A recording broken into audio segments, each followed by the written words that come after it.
नमस्कार, आप देख रहे हैं मिरर मीडिया। आपके साथ मैं हूं हिना मेहता।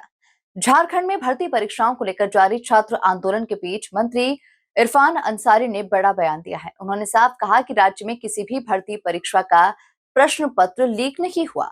उनका कहना है कि जहां भी अनियमितताओं की शिकायत मिली वहां सरकार ने कार्रवाई की है और छात्रों की चिंताओं का समाधान बातचीत के जरिए निकालने की कोशिश की जाएगी। मीडिया से बातचीत में मंत्री इरफान अंसारी ने कहा कि झारखंड की स्थिति को दूसरे राज्यों से जोड़कर नहीं देखा जाना चाहिए। उन्होंने दावा किया कि राज्य में किसी भी परीक्षा का पेपर लीक नहीं हुआ है। उनके मुताबिक जहां भी प्रक्रिया में खामियां सामने आई है वहां पर सरकार ने जिम्मेदार लोगों के खिलाफ कार्रवाई की। उन्होंने ये भी कहा कि छात्रों की मांगों को गंभीरता से लिया जा रहा है और सरकार संवाद के जरिए समाधान निकालने के पक्ष में है। जहां पर आंदोलन के बीच में सरकार ने छात्रों के प्रतिनिधि मंडल को बातचीत के लिए बुलाया है। इस बैठक से समाधान निकालने की उम्मीद जताई जा रही है। सरकार ने भी संकेत दिए हैं कि संवाद के माध्यम से विवाद समाप्त करने का प्रयास किया जाएगा, जबकि छात्र चाहते हैं कि उनकी मांगों पर ठोस और लिखित निर्णय लिया जाए।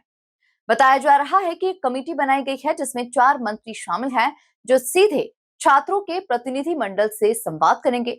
मंत्री इरफान अंसारी ने क्या कुछ कहा, आइए आपको सुनाते हैं। बीइंग यूथ की जो डिमांड है उस पर सरकार गंभीर है। कल लोकप्रिय मुख्यमंत्री जी ने साफ कर दिया कि हम युवाओं से बात करेंगे, उनकी समस्याओं को सुनेंगे और जो बेहतर होगा वो हम करेंगे।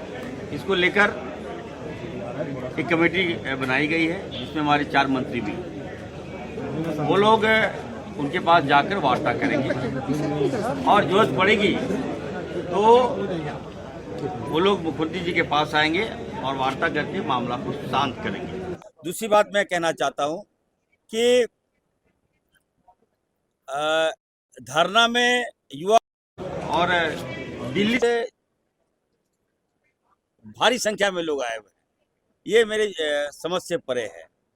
हम बार बार कहना चाहते हैं कि झारखंड में कोई पेपर लीक नहीं हुआ है। चीजों को समझिए आप लोग। त्रुटियां पाई गई है, एक्शन हुआ है, कार्रवाई चल रही है।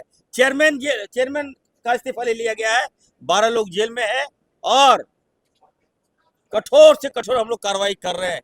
हम लोग उन तक पहुंचेंगे जो लोग इसमें शामिल हैं। मुझे अफसोस इस बात का है कि भाजपा के लोग उस आंदोलन में चले गए। वहां बाबूलाल मरांडी जी चले गए। जब मैं बाबूलाल जी को देखा तो मैं तो सदमे में चला गया कि जब जेपीएससी का जब घोटाले की शुरुआत यदि किसी ने किया है तो भाजपा ने किया है और बाबूलाल मरांडी जी ने किया है। विद्यार्थी परिषद विश्वविद्यालय के जो प्रोफेसर थे दिलीप प्रसाद, इसकी नियुक्ति किसने किया? बाबूलाल मरांडी जी ने किया। उसके बाद से ही आप देख लीजिएगा घोटाले पे घोटाले, घोटाले पे घोटाले। आज आप देख लीजिए हेमंत सोरेन जी के परिवार का कोई बच्चा जेपीएससी में नहीं है। नेट एग्जाम में जो पेपर लीक हुआ, ये इस्तीफा से काम नहीं चलेगा। अभी तो धीरे धीरे हम लोग बातें आ रही है।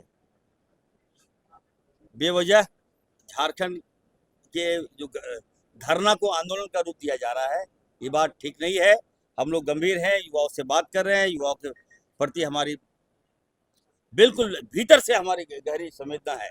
और दूसरी बात, एक बात और आप लोग जान लीजिए, हम तो सुने थे रामायण में कि हनुमान जी कलेजा चीरते थे। राम भक्त हनुमान जी कलेजा चीर देते थे, लेकिन पहली बार राम जी ने कलेजा चीरा है, वो भी किसके लिए? हमारे युवाओं के लिए। कलेजा चीरता है इरफान अंसारी, लेकिन पहली बार मैं देख रहा हूं हमारे लोकप्रिय मुख्यमंत्री जी ने युवाओं के हित में सीना चीर दिया कि तुम्हारी पीड़ा मेरी पीड़ा है। You don't worry, I am with you, that's all.